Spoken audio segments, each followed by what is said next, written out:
So people work incredibly hard their whole entire life. And with long-term care, people can be destroyed in a very, very short period of time. Everybody makes a to-do list. He goes, I want you to make a not to-do list. And I'm like, how genius is that? That's the whole thing, right? For advisors, they're buying you. They're buying that relationship, the partnership. They want to make sure that you're there for their worst days. Typically, somebody needs the long-term care.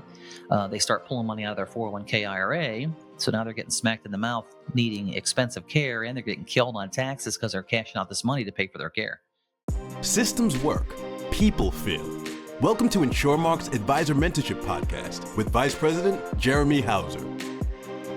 Welcome back to this week's episode of the Advisor Mentorship Podcast. I am your host, Jeremy Hauser. Excited to bring this episode to each and every one of you. It's been, especially growing up in the 90s, I was a huge fan of this. Ladies and gentlemen, today I'm going to bring a particular person to you all who's been well known. He is Rod Tidwell from the Arizona Cardinals. How are you doing today, Rod? I'm doing awesome there, Jerry Maguire. I just couldn't resist. In all seriousness, this is Scott Leonardi from Complete Solutions. Scott's been in the business for, I think, celebrating for your company 20 years, but in the business for 30 years, right? That's correct. Big 20 years with my current company, yeah. Yeah. So I think very excited to bring it to each and every one of you. He's a unique marketing guy. So you're going to get a lot of ideas from not only Scott, but family man, and also someone who has become a pretty good friend here over the last couple of years. And something that's always caught my attention from day one of working with Scott is he's got a huge obsession with ducks. And I love that, though. I love the ducks. So how are the ducks right now? Ducks are good, man. Getting your ducks in a row. Once they're in a row, it's all good stuff. Actually, when it comes to your ducks, so that is something, and it's a phrase, and it's always stuck out to me because you send welcome kits to customers. You talk about this with clients, so all about getting your ducks in a row. So what is that, and how did that start? Well, oftentimes you hear that it's time to get your ducks in a row, and of course you get closer and closer to retirement. Most times, ducks are kind of all over the pond, right? And so it's important to kind of look at this thing holistically and say, okay, it's time to get these ducks in a row. And I thought, so what a great tagline. And then so I put up my logo, and I've kind of been using it ever since. So do your clients actually, do y'all have like a certain thing that you do, or how do you implement? And I think it's a big thing too, as like an entrepreneur being known as having something that makes you different or separates you. So do you have any stories around customers or a process that you utilize with ducks within your process? no, other than kind of just seeing it in the logos, and people ask me about it. And of course, I got ducks all over the office, and I just bought a new trailer, a 7x14-foot gray trailer to haul stuff. And I had my sign guy make these big, huge Complete Solution signs with big green ducks. Matter of fact, I was in Lowe's yesterday, and I come up behind him. I say, hey, what are you doing? He goes, yeah, I seen your big truck out there, your big logo. So just getting in front of people. And then people ask, say, hey, what's that all about? So that's what I want to do, ask about it. So brand awareness. No, I love that. And so you're exactly right. Your actual business too this year is up substantially. So I ran some numbers prior to this episode. So through July, you're actually up 40% year over year from last year. So what's going well for you? I think just multiple things. I've really kind of revamped a lot of things over the last couple of years. And it's funny you mentioned the logo. I had this world logo in my Complete Solutions, and it was a world. And one of our sessions that we did with one of the marketers, they kept talking about the logos and revamping and that kind of stuff. And I love my logo, but and of course, kicking tooth and nail, they were telling me you got to change your logo because it looks like it's from 1980. I'm like, well, it is from 1995. I was pretty close to 80, right? 1994. So I started opening up to looking at doing things a little differently. And so I rebranded my logo, again, kicking and screaming. But now I love my logo. I just love my logo. So I think just being open to changes and adjusting, I think that's kind of probably one of the biggest keys. So how hard is that though? So especially for change, and I work with, not just you, right? So in our group too, our AMP group, there's so many of you that change is tough. So talk a little bit about from the logo. So how hard was that change? And then in generality, just as you get older, how hard is change?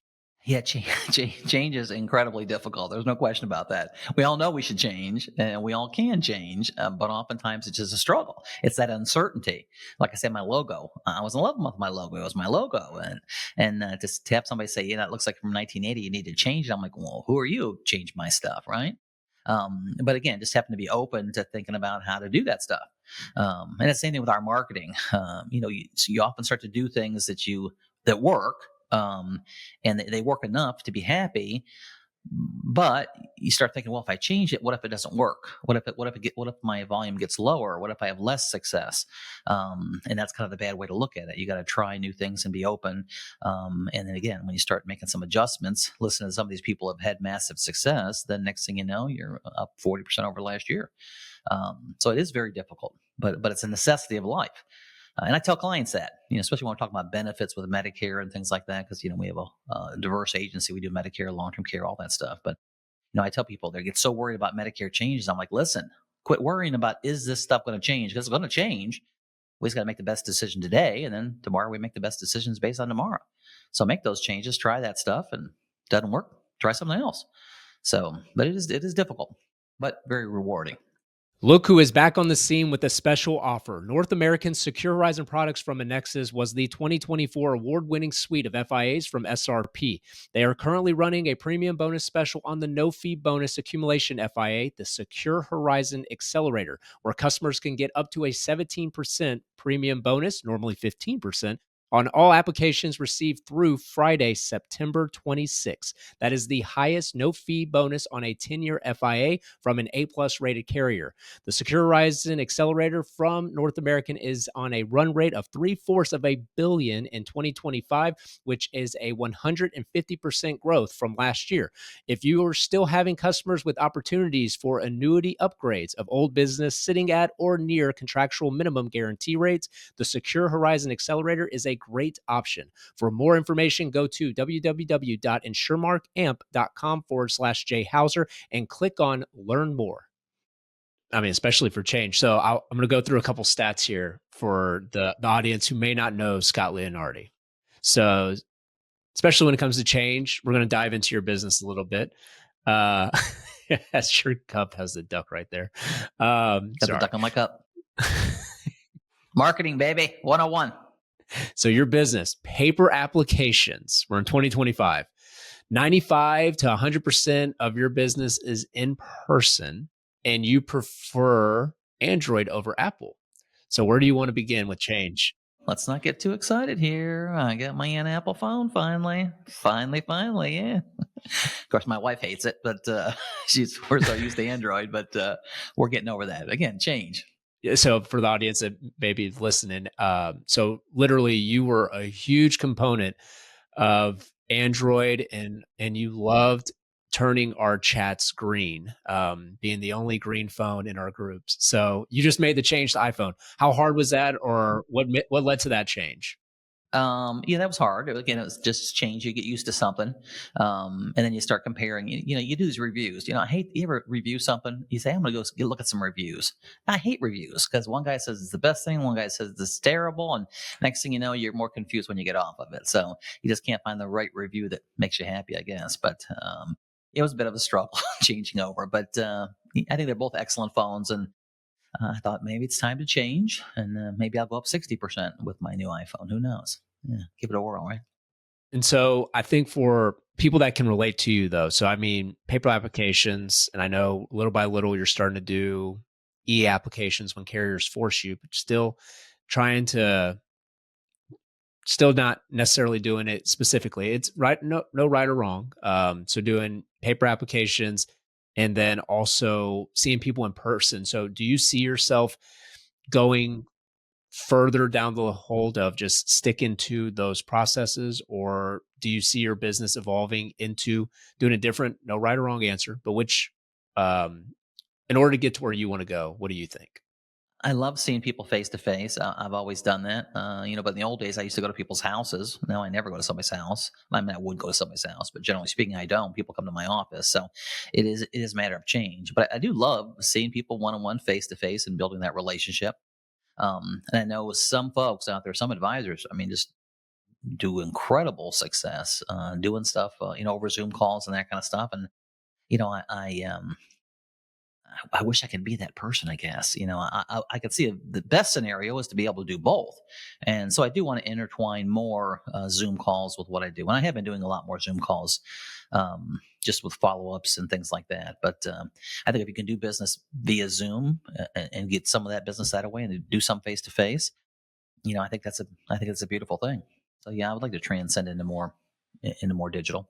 So, I mean, something that I always also admire about you and your work ethic and so forth is you're willing to take risk. So, although you mentioned that you looked into a lot of reviews before making the change from Android to Apple, sometimes for business risk, you basically, if you're going to do something, you dive 2 feet in and you're ready to go. So, can you talk about a little bit of how your practice is different this year than what you were doing last year?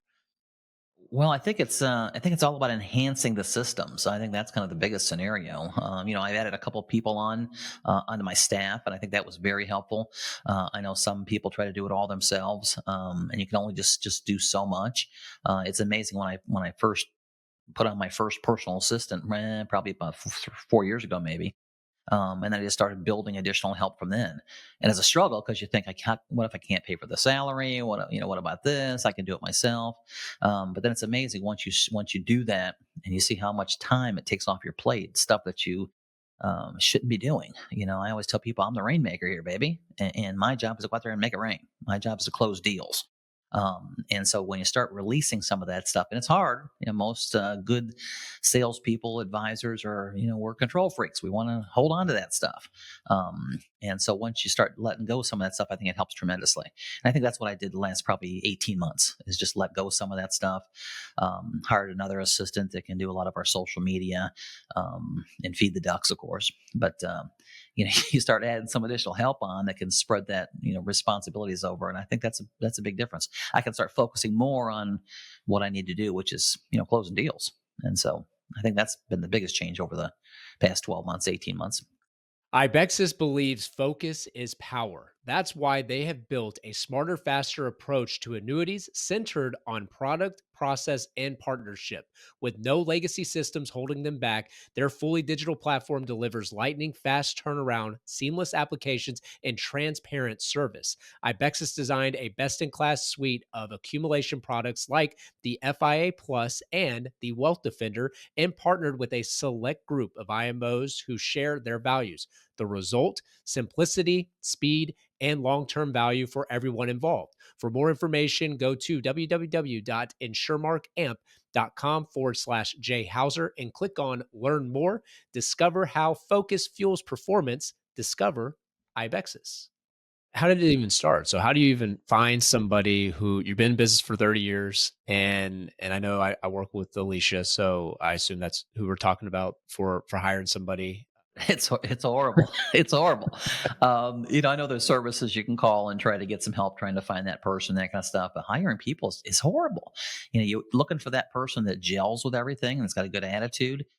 I mean, I just, I don't want to scare people away from doing this, but you'll have a fun thing. I ran an ad on Indeed, and I think I had 647 applications.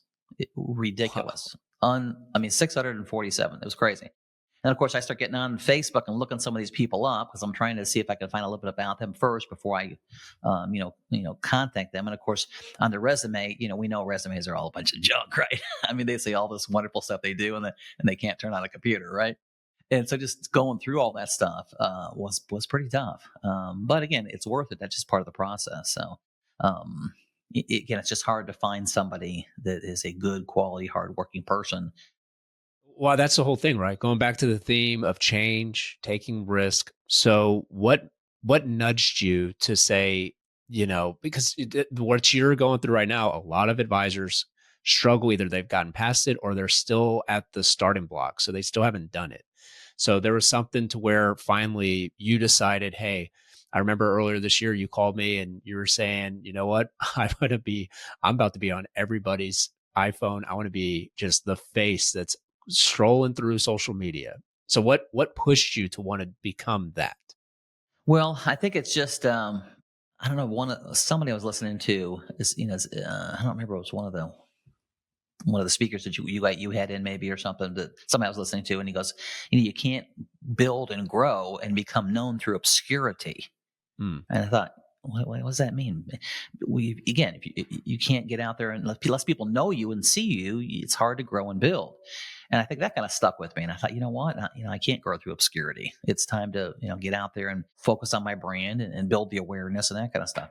And of course, it doesn't hurt when you start seeing a few other advisors. You get them on this. I know that guy. What's he doing on Google? Well, he's all over the place. What's going on?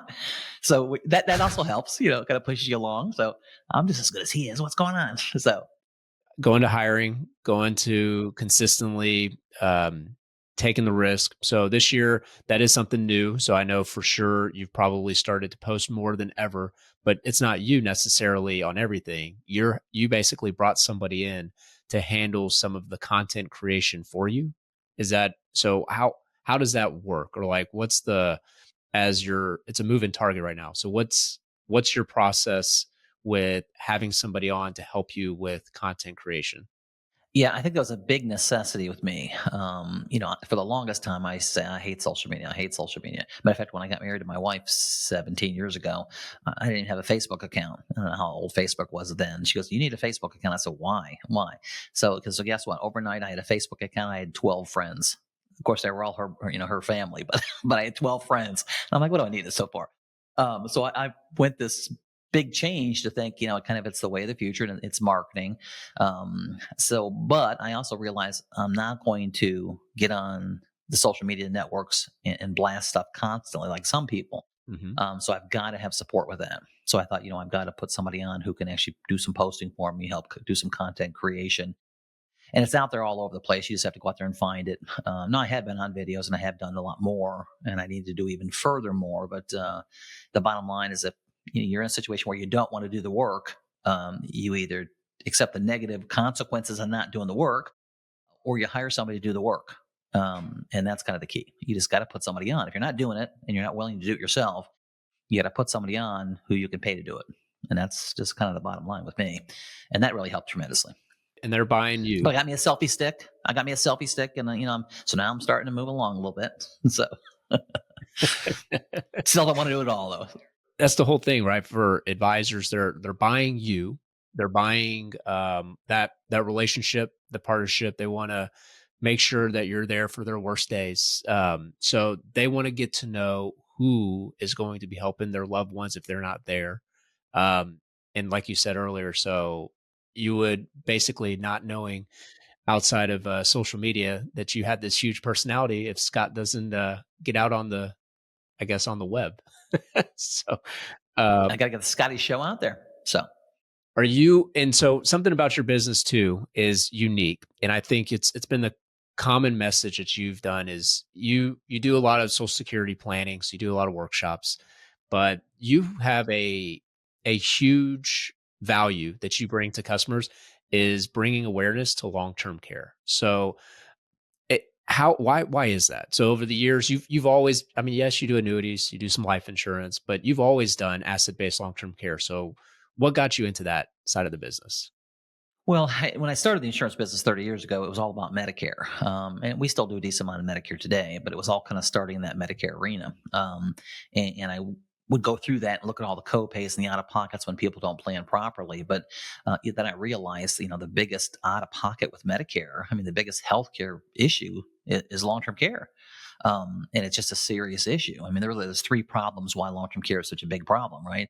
The first thing is 7 out of 10 people over the age of 65 will need some form of long-term care. 7 out of 10 people. That's one of the highest statistics that exists except for life insurance. Because how many people are going to die? Yeah, 100%, right? So 7 out of 10, that's huge. The second thing is nobody pays. And once you start realizing that nobody pays for long-term care, I don't care if you got a Medicare plan or a supplement or you got state teachers or federal government or the best health insurance in the world, that does beautiful when it comes to, to rehab, get you better, get you home. But other than that, nobody pays for custodial care. And of course, the last thing, you take a look at the average cost, about $9,000, over $9,000 is the average cost for nursing home care. Some places a lot more, some places a little bit less, but not much less. So when you take a look at that, it just takes one situation where somebody goes in the nursing home and they start burning up assets like crazy. And I actually had a situation where I helped one of my very first clients bought a plan, and back then it was just a smaller kind of short-term type plan, which is pretty much all we were marketing. And I don't know, 9-10 months later, he went in the nursing home, and it was in there 9 months, and this short-term plan paid for almost all the care. And I remember the daughter telling me, she goes, I've never even heard of this. I can't believe that you put my dad in this, but thank you. And I thought, that's kind of significant, and it was a tiny little plan. So people work incredibly hard their whole entire life. And with long-term care, people can be destroyed in a very, very short period of time. And I think it's kind of incumbent upon us advisors to get out there and help people understand this. If you ain't going to sell it, advise them to go find out somebody who can help them with this. And it's a beautiful win for everybody. It's a beautiful win. Especially over the years, the last couple of years, there's been a lot of innovation, new products out there. It's almost where they look kind of like annuities now. So, they are annuities for some part. It's really incredible. If somebody's worked hard, they built up some success in their life, and you got assets sitting there, it's so cool to use an asset-based product. We just take a piece of their assets and then we move it over here. All we did was reposition it. We didn't get rid of it. We repositioned it from this product to this product. By doing that, we create this large pool of money to pay for long-term care. So if people need long-term care, they can focus on this big, large pool of money and protect the rest of the estate, or the bulk of the rest of the estate. Well, what a beautiful win. The beautiful thing about that concept also is if the person never needs it, if they pass away, they're one of those 3 out of 10 who never needed the care, all the money you put into it goes back to your family, back to your beneficiaries. So it's kind of a 100% no-brainer, plus the tax implications. That's the beautiful thing with the Pension Protection Act. That big pool of money we create is 100% income tax free for benefits. So it's truly a no-brainer, really is. What exactly does that allow for customers, the Pension Protection Act? And then how do you talk about that with customers? A lot of times I'll talk to people about, paying for long-term care. And of course, these are people who've got some assets. If the person has, $50,000 worth of total nest egg, that's all they got. Unfortunately, their plan is praying and Medicaid. They don't have any assets to protect, right? But when they have those dollars to spend, you think about this, what's the biggest account that most people have? Their 401k IRA. Mm-hmm. Well, when I'm pulling money out of that, how much of that's taxable? Right. 100%. 100%, right? So typically somebody needs the long-term care. They start pulling money out of their 401k IRA. So now they're getting smacked in the mouth needing expensive care, and they're getting killed on taxes because they're cashing out this money to pay for their care. So I say, if there's a way if I can show you a way that you can actually create tax-free money, tax-free dollars to pay for long-term care, is that something you'd be open to looking at? And nobody's ever told me no. There's people that don't buy in the end, but nobody tells me no to that.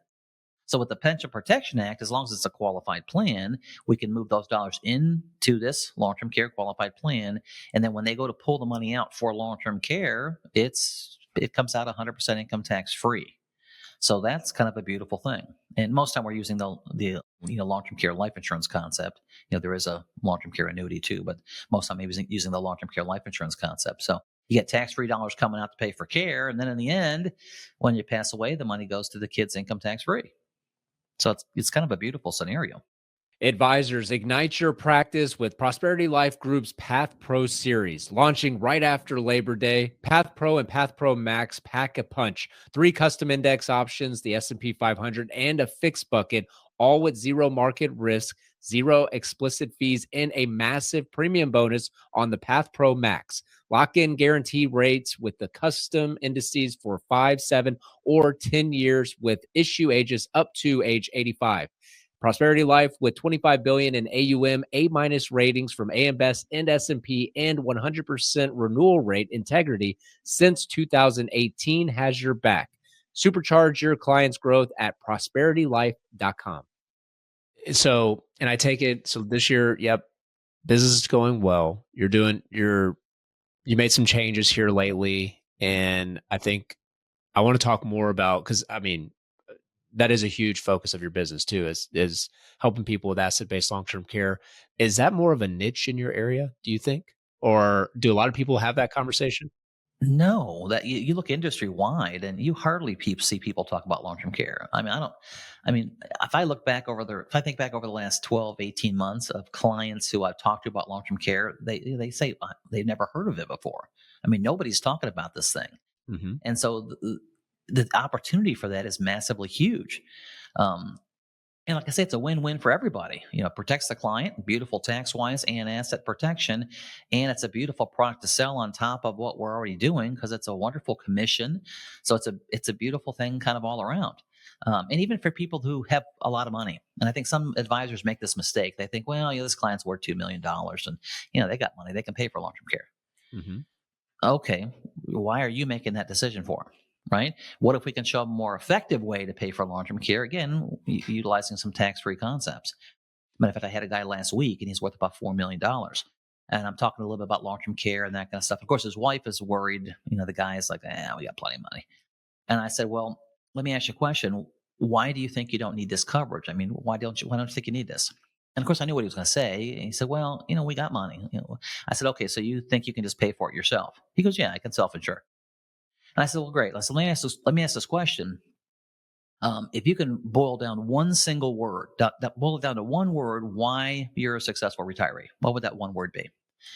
And then, of course, they always throw out different words for me. And most of the guys say work hard. I'm like, that's 2 words, right? That's 2 words, right? What's boiled down to one word? And I say, here's the word. It's leverage. Hmm. And they go look at me like funny. And I think, when you got out of high school, how much money do you have in the bank account? Right. 0. Of course they say no money, right? Couldn't even afford to pay attention, right? I said, so what did you do? You went out there and started working hard, leveraging your time for money, right? Once you had enough money to pay all your bills, what did you do with that extra money? Oh, okay. So you put it into a savings account and 401ks and IRA. So now you're leveraging your money to make money. You're working hard leveraging making money. You do those 2 wonderful leveraging concepts. You make some pretty good decisions the rest of your life. You end up as a big fat retiree. He's got a lot of money. I mean, that's what happens because of leveraging. I said, so what if I can take a small part of the estate today, create a big, huge pool of money, leverage that. If you need long-term care, we're using tax-free dollars to pay for that, protecting the rest of your estate. But if you never need it, all the money goes back to your estate and your beneficiaries, your kids. Why in the world wouldn't you use a leveraging concept today when that's what made you successful? Mm. The guy says, okay, yeah, that makes sense. Show me a couple of illustrations. So boom, I got over that concept. So again, a lot of advisors think, well, the people maybe have money, maybe they don't necessarily need the long-term care plan. I think everybody needs a plan for long-term care. I think it's crucial. That's powerful. That's actually very good. Thank you very much. Kind of shocked. I'm shocked. You're pretty good behind the curtain. You're shocked because I gave you something good? What kind of comment is No, that, Jerry? I'm McGuire? shocked at your delivery. That was good. Oh, okay. So, Okay. I think for people that are listening to this, I mean, that's very powerful. And I think it's the conviction of you in your heart, you believe that you've seen it. You've already seen people that needed your services. And when it actually full circle, when people need those type of benefits, I think that's what helps you. And some people don't have that story. So it's good to hear things like this. And the other thing too is a lot of times people don't own it. I mean, if you're an advisor and you don't own long-term care on you, shame on you. I mean, realistically, unbelievably, you're not protecting your assets. I own long-term care. I've owned it for the last probably 14 years. My wife's 13 years younger than me. I got a long-term care policy on her. And especially on me because I'm older, right? So pretty good chance I'm going to be needing care, and she's going to be taking more care of me than what she already does now, right? But you just need to protect that for your spouse and your assets and where those assets are going, after that. And I think as you get older, you start maybe looking at these things a little more clearer. But something about long-term care just got me a long time ago, and I bought a plan a long time ago. But as you get older, you start look at things a little different, right? I mean, if I tell you this quick little story, about 3 weekends ago, I was telling my wife, I said, man, I am really disturbed about something. She said, what? I'm like, I'm serious. I'm just tore up about something. And I don't know why. And she says, well, what are you tore up about? I said, well, I'm tore up that Ozzy Osbourne has died. And she goes, you're sad because the Prince of Darkness died. And I'm like, well, wait a minute, honey. He did profess to be a Christian in the end. And who are we to judge? I hope he was. I said, but what I'm bothered by is these people who I grew up as a teenager are passing away. And so now it's making me realize, man, I'm getting older, aren't I? So if you haven't planned for long-term care, the time is to plan right now. So there you go. There's my Ozzy Osbourne story. That is something that's a perspective that people, maybe that's what hits home for a lot of people is when, yeah, I mean, I remember like it was yesterday.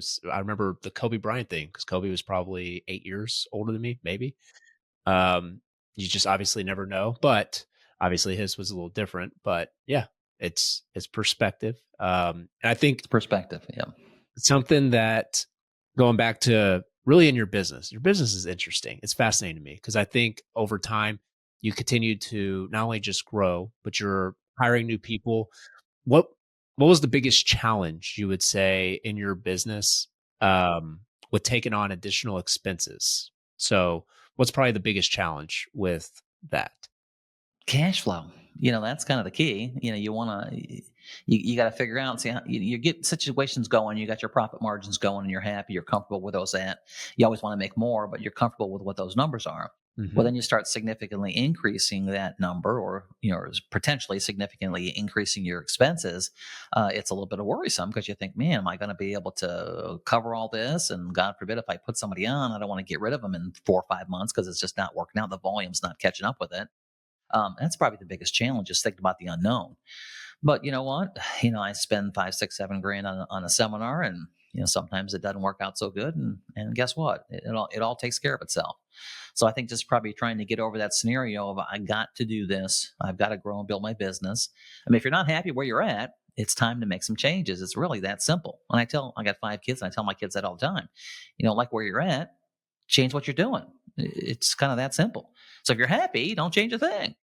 If you're not happy and you want to grow those numbers, you got to be willing to say, listen, I can take a chance. I got to reach out there. All right. That's what you got to do. Here is financial planning software to make you shine. Retirement Analyzer software by Thomas Gold Solutions helps advisors nationwide create easy to understand financial plans for their clients. Today's successful advisor understands that clients are in need of advice, recommendations, and projections of possible outcomes that are provided in a financial plan. Thousands of advisors using Retirement Analyzer know that they are a formidable force in today's industry. They know that clients buy certain outcomes, which include sales of financial products. So, in essence, products are not the focal point, but just part of the plan, helping them get to their desired outcome. Retirement Analyzer gives you the ability to answer any and all client questions while building plans to address certain concerns. Acclimation is a breeze, and their over-the-top user training and support platform is unparalleled in the industry today. So start today and request your 14-day trial to find out what it's like to be a part of Retirement Analyzer community of advisors. Go to retirementanalyzer.com and get started today.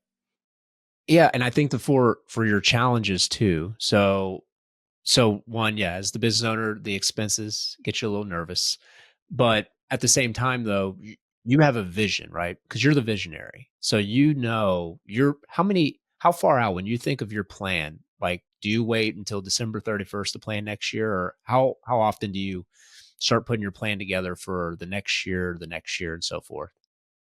No, in the beginning of the third quarter, I kind of start thinking about it, see where we're at about half year, and start thinking about next year and what kind of things we can adjust and change.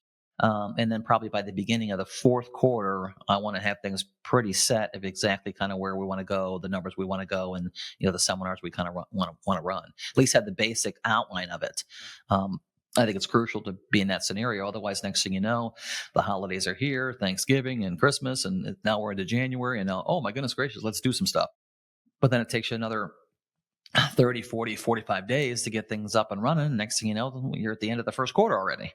So it's absolutely crucial to start that early. And again, if you can, at the 6 year mark or the 6 month mark, middle of the year, start looking at kind of where you're at and seeing what did work for the first 6 months. I think that's a crucial scenario to start thinking about that. So on your team, how many people now do you have? I got six employees, 6 full-time employees. 6 full time. Okay. And do you right now? Is there somebody who? So you mentioned you had your first. So do you have 2 assistants, or you have 1 assistant? Yeah, I have 2 assistants, a receptionist. My wife's actually an employee of the 2. She's she runs commissions and does all the marketing and compliance and all that kind of good stuff.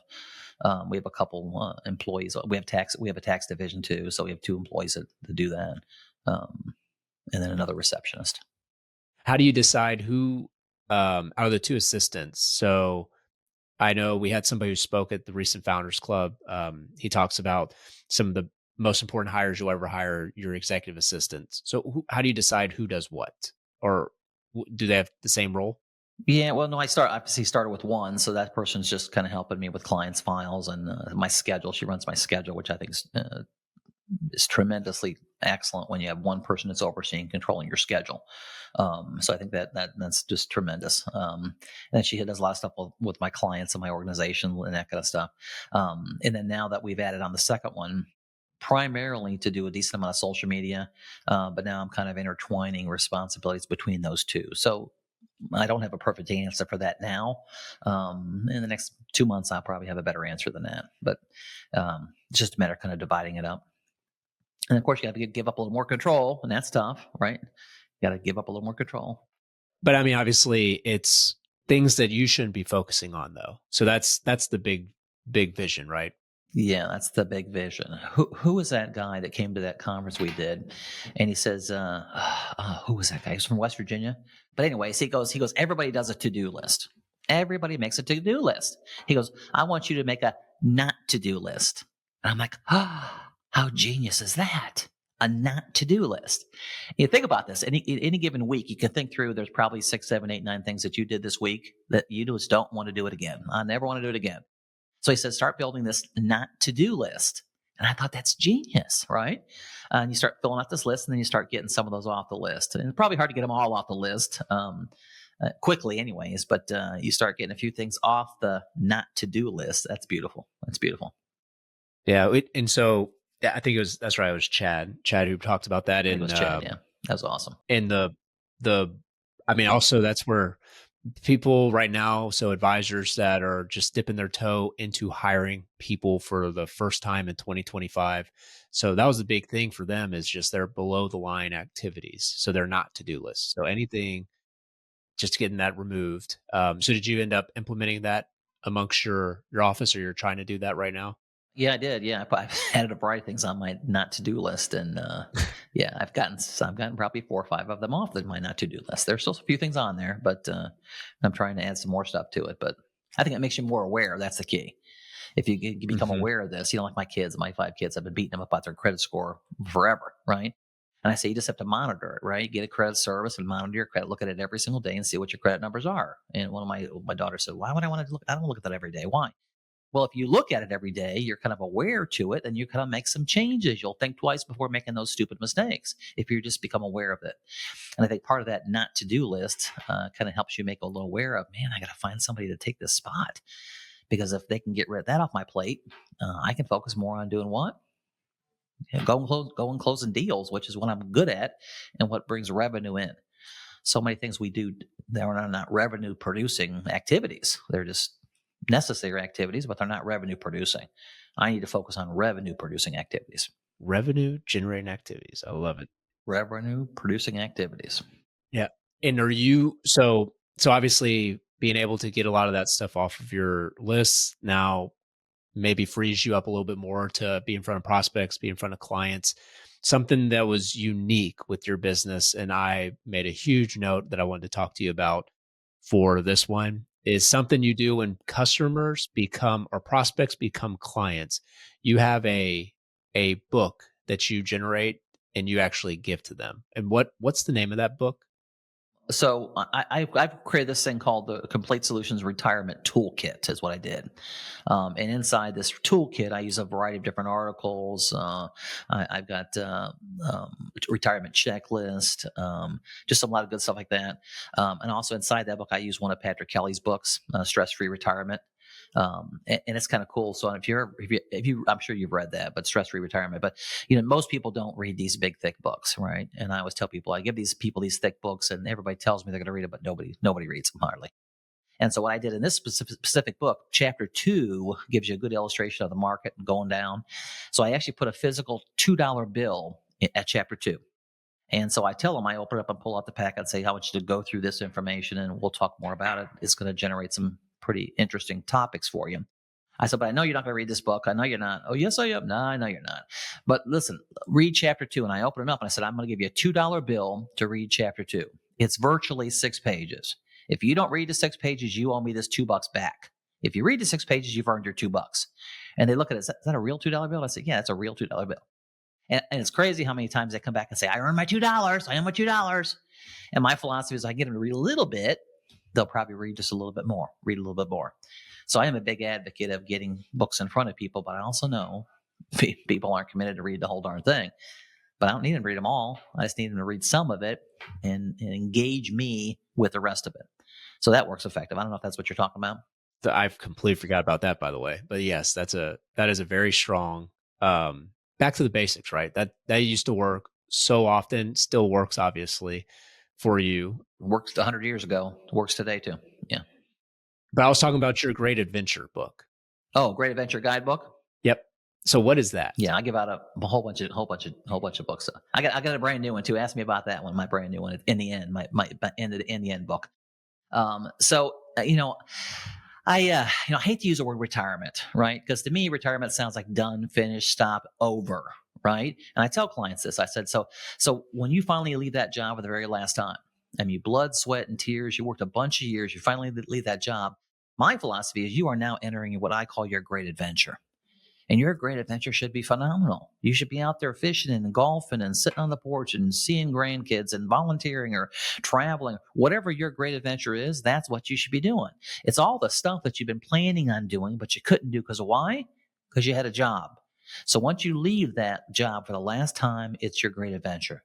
So I actually put together this book called the Great Adventure Guidebook. And of course, it talks about having your ducks in a row, right? It talks about having the proper health insurance and healthcare and long-term care and assets and risk tolerance and, volatility buffers. And it talks about all that kind of stuff. Things people should be thinking about to do what? Get their ducks in a row so they can have an incredibly awesome great adventure. So that's my Great Adventure Guidebook. I love that. That's the one you're thinking about?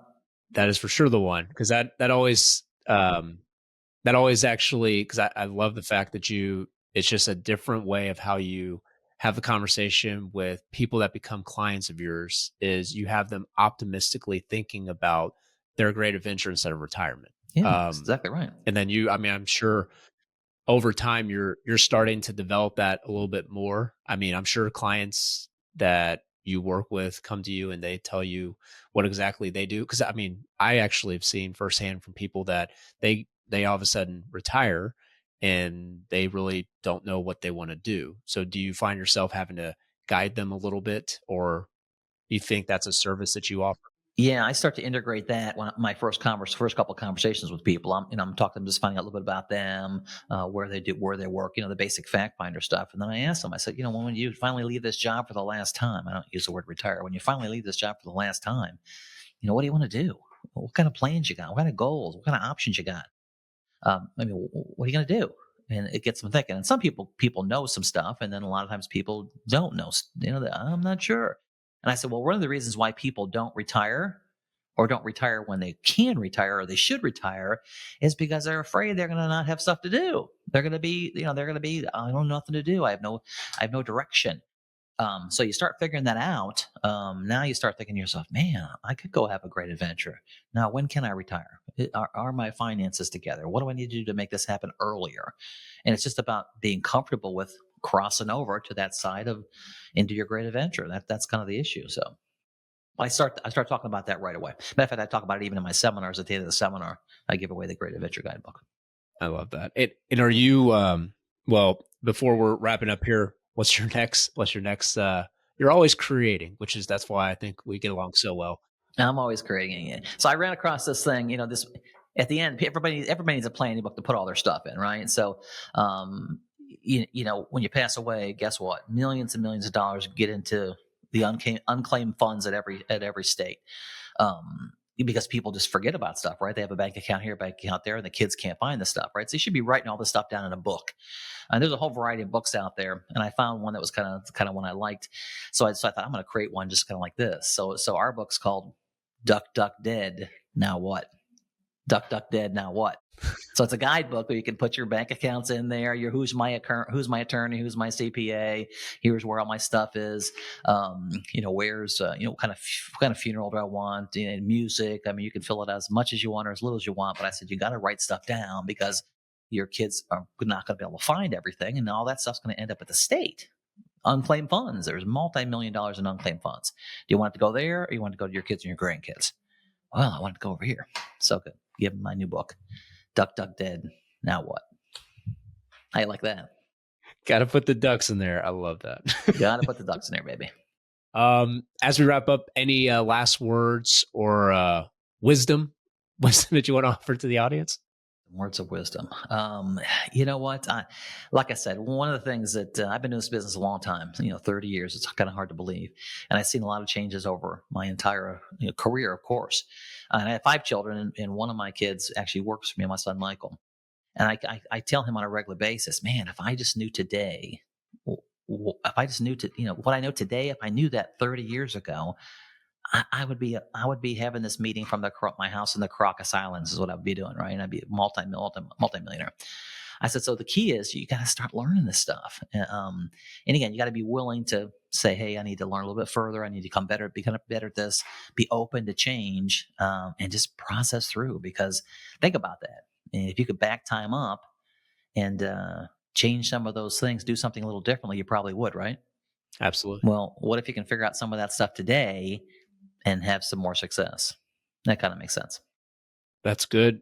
Good wisdom, good fatherly advice too. Getting better every day. I think Cher sung a song about that, right? If I could turn back time. I keep telling my staff I'm going to quit this insurance thing and go out and become a singer. They say, don't do that, Scott. Don't do that, Scott. Well, you got the studio already set up. I got the studio, exactly right. Produced my first record. Appreciate you taking some time out to chat with us today.